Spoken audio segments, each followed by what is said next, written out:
Rob T. Youngson from the podiumfinish.net. Ryan, it looks like you're going to be making your 300th start in the NASCAR Cup Series, so kind of a twofold question for you. What does it mean for you to get this far in your Cup career, given what you and your family have accomplished in NASCAR? And secondly, what has Team Penske given to you that's enriched your life and career? Yeah, it's hard to believe it's been 300 already. It seems like just yesterday we were at Kansas in 2014, and it's been a fun ride. Got to drive for a lot of great people, from Penske to the Wood Brothers family, and a lot of paths crossed, which has been really special. So yeah, definitely wouldn't have thought I would be here. I did an interview with someone from NASCAR, and they told me how many my dad had. I think that'll be a more kind of eye-opening day if I get to have more starts than my dad did. But yeah, Penske's been, obviously I owe them the world when I walked in their doors in 2012, and we're sitting here today. So like I said, just great people, great opportunities, very fortunate to get those opportunities, and lucky that we've found some decent success. And so yeah, it's definitely gone by very quickly, that's for sure. Jerry Jordan, kicking the tires.net. And you got a couple of things here. You got to make the next round, but this is a troublesome round for some. But a lot of people are saying that you should thrive in this particular round with here and at Talladega coming up. Your thoughts going into next week, and after, going into this week's one thing, but next week and the week after seem to be the chaotic parts of this one. Yeah, it is. I think each round has their certain tracks about them that make them kind of unique, and I look at this round. It's definitely probably the more unique round, having three very different racetracks. With here and Talladega and then the Roval. So yeah, I don't know. I mean, I don't think you can pick like this guy's a favorite at Talladega, right? I mean, you just never know what can happen there. I feel like I'm getting shorter. I feel like this chair has got no hydraulics either.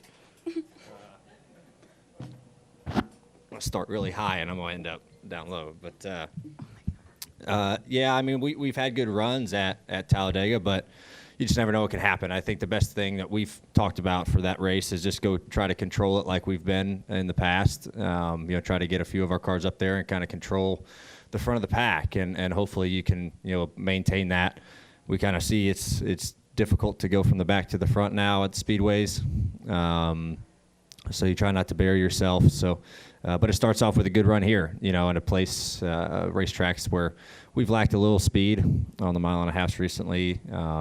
We're coming here with some new stuff that hopefully plays out for us. Try to kick the round off, on the right foot. This place was a wild race here last year, for sure, and I don't think you'll see as much tire issues this year, but yeah, we'll see. Just try to take it one race at a time, and hope our stuff, we find a little speed here and there, especially if you get to the round of 8. If you can make it past this round, you really have to perform at those 3 tracks in the round of 8, and but try to get there first. So we'll see. What is the dynamic at Penske right now? No one would have expected Joey to be out in the first round, and you battling to make to the next round. You guys were considered some of the better drivers throughout the season. How has they rallied around you to kind of push you forward to carry the torch?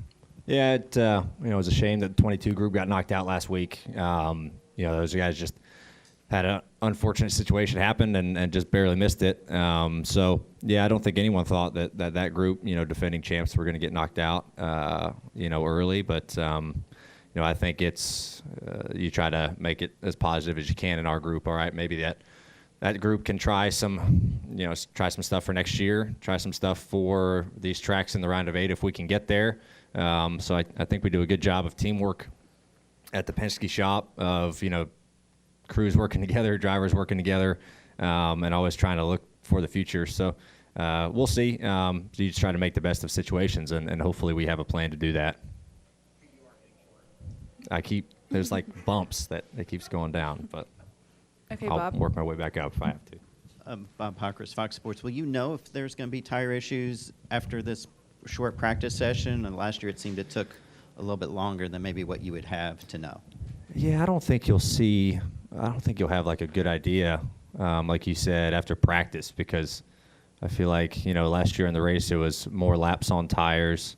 Some kind of heat cycles. I think we saw that last year of, you got guys with low air or aggressive cambers, and they will run a little bit and kind of beat the tire up and almost crack them. Like they crack the sidewall and the tread of them, and then when they cool off and heat back up, they're damaged, and then they have problems. I don't think in practice you won't get a good idea. I know Goodyear came with a new durability tire. Hopefully it plays out. I don't think we've seen as much tire issues this year as we had last year, but this is a funky place. The ends being so different, 3 and 4 being super rough. For you to be low in 1 and 2, you're going to be super low in 3 and 4, and you're going to be hitting the racetrack and pounding tire and hitting limiters and stuff like that, and that just kind of abuses them. So I don't know if you'll have a huge idea after practice, but hopefully there's not as much issues as last year, and if there is, you hope you're not one with the problems. So. All right, back here. Steven Stump, frontstretch.com. Ryan, as you mentioned, a bit of a struggle for Team Penske in the intermediates, but we're going to Texas. Given how much track position matters here, is this a 1.5 miler where even if you guys don't necessarily have the speed, you guys can still, compete, maybe even win with a good pit strategy? Yeah, you never know. I mean, you never know how this race plays out. Different mileage than years past. 400 miles here this weekend. So, you saw it last year a lot. You've seen it here in the past, a lot of different pit strategies, especially if you get that odd caution, 20, 15 laps before end of a stage. I think you got a lot of teams that are out of the playoffs that are going to flip it to get track position, and that puts teams that are in a spot to get stage points that are in the playoffs in a tough spot, right? What do you chase? Do you chase points and then try to rally back? Do you chase the win and try to flip it? I think it just kind of depends on who you're racing, and you can judge, and it's also what speed do you have in your car? Do you think you have a winning car, that has the speed to win? All right, then maybe you might definitely flip it and play for that one. So I think it just kind of depends how cautions fall. You have all these plans in place, but they can kind of get thrown out the window really quickly, and you have to improvise. And I feel like teams are really good at improvising and making calls on the fly, and you just hope you hit it right. You never know exactly how you're going to hit it, but you try to make the best gut call that you can at the time, and whether it plays out for you or not, that's just kind of the way things go. You just hope it does play out for you well. Pit strategies can get shuffled a lot, but is this, even then, is it still kind of like, is this still a track or race, especially being 400 miles now, where if you say qualify, say 30th, it's kind of like something you may not be able to recover from? Yeah, if you do qualify back there, you like to have the mindset that you can recover from it. It is going to be tough for sure recovering from there, especially at a place like this to where it's not as wide as like a Kansas, right? To where you have options. But yeah, I mean, a lot of how you qualify today, that will eliminate or open up a lot of different opportunities for your strategy of what you've talked about. So you kind of go off of that qualifying. So yeah, it's super important to qualify here, qualify well here. It just makes your race a lot easier. It makes your start of the day way easier. Yep. All right, and then to Holly.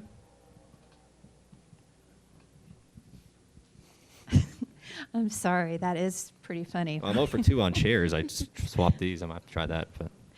And Holly Kane with the NASCAR Wire Service. You mentioned this earlier, but it definitely feels like this season there isn't necessarily some clear-cut championship favorite. Is that kind of how, is that a fair statement to make? And, even the 4 people technically below the cutoff line now are, 14 points out. It's still very tight. Do you get that kind of vibe from this season as well? Yeah, a little bit. I feel like there's a couple teams that, you realize they've run probably the best this year, right? And I kind of look at, the 24 group, the 5 group, and the 19 group too. I think they've probably been the 3 best drivers and teams this year. Most success, kind of always have speed. The 5 was super impressive in the first round. Their speed was ridiculous, and I think their average finish was like 2.5. So they're obviously a huge. They're running really good right now. So, but yeah, you try not to look at championship favorites. You just try to understand what the spot you're in and go run well week in and week out. And these cars are so finicky, that someone can go on a run, for a month and find something and stuff like that. I look at Roush and what they did. RFK, they found something and boom, they were running right up front, winning races, just like that. So it's just you never know when things can hit. So it is hard. Your comment of not really having a championship favorite. I look at more consistency like all year of how people run, but what RFK did, that can happen to anybody. So, you just hope that you do it at the right time. So. All right, and then up front, and then to Dustin. Jeff Watkins, Race Week. You're talking about like the Fords as a whole have kind of struggled this whole year, but what does that say about you and your team that y'all are still around in the playoffs currently? Yeah, I feel like in the beginning of the year, with the new nose we had at the Ford camp, it took everyone a while to kind of get used to it and figure out what we needed to do to kind of optimize, where our aero balance was. And I feel like we had a good handle on it. And obviously we hit it in May at Charlotte, and then weren't really able to hit it. And then, RFK finding the speed they did there towards the end of the regular season was really impressive. So, it shows me that it's out there. You can find it. It's just a matter of getting everything, perfect and being able to compete. I feel like our window of success is a little smaller than others as far as, Chevys and Toyotas. So I feel like they have a bigger box of going into the weekend, and maybe they're a little bit off, but they're still competitive enough to run top 5, and then you can work on it. I feel like our window's just been a little smaller this year to where we have to be a little bit more perfect than everybody else to compete. So, but like we can do it. It's there. You can definitely make it happen. So just really good job the first round by our group of not having any mistakes, huge mistakes that's taken us out, and being resilient. And I think that goes a long way. And you've had like a couple of pretty hard wrecks this year, especially that one in Daytona looked pretty hard too. Could you talk about the recovery after that wreck, like the week following, and just kind of your process through that? Yeah.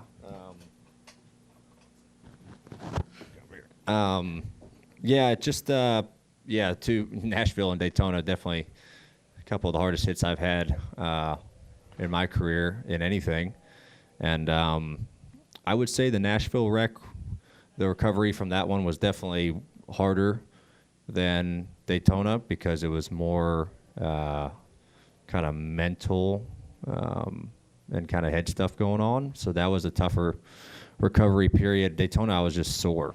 I was super sore till about Friday morning before Darlington. It was nice we had Sunday off. I never moved on Sunday. I got off the couch to go to the bathroom. That was about it. And just tried to recover the best I could. But I would much rather have body soreness than kind of mental fogginess and the struggles that I had there after Nashville. So, definitely unfortunate, those races. But luckily was still able to race the next week. I think that was the biggest thing is you're able to go to the track the next week and be able to compete. And I think that speaks a lot with what we do at our race shop for driver safety in the car and what NASCAR has done to kind of push the safety forward in this car. So, those things happen and they're unfortunate, but I think the back end of it is you learn from them and you try to be better as a sport, right? Whether it's the car or what we do at the race shop to try to get me safe and driver safe. So, unfortunate things, but I think positivity comes out of them.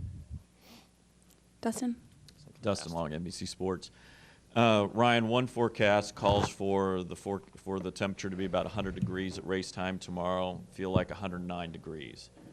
At what point is it too hot to compete, and what are the precautions you're taking this weekend? I don't know if it's too hot to compete. I don't know if you got people passing out. I guess when the temperature's that high, I worry more for like people in the grandstands. Them sitting out in the sun all day and stuff like that. That concerns me more than me being in the car because as drivers we understand you're going to have days like this. You're going to have hot race days, and you just know that what you do and you rely on what you do as far as prep work, training, hydration, that stuff's going to work no matter if it's 110 or if it's 50 degrees, so I don't really change up what I do. I've never really had an issue too much. I think it's tougher for the people watching the race outside in the heat. I think it's a little bit more difficult for them. For us, for me personally, I think it's part of the job. Part of the job is quite a unique description. To be sitting in a car that I'm assuming is going to be 125, 130 degrees. I know you got a cool suit, but what is that like? Are there challenges or it's just that's the day at the office for you. Yeah, it's honestly it's just the day at the office, and just the heat's turned on, I mean or the AC's broke, I mean it's just one of those things. So it's one of those things where you don't think about when you're racing, right? When it's green, you're running, you're not thinking about how hot it is or whatever. Now if you have a red flag and you're sitting there baking in this oven, you're like, all right, it's pretty hot. Or pre-race, you're already sweating. Okay, it's hot outside. But when you get in the car and you get in the mindset of competing, those things kind of fade away, and you focus on the job and try to do your best. So, yeah, just one of those things. Yep. All right, any final questions? Thank you, Ryan. Good luck this weekend. Thank you.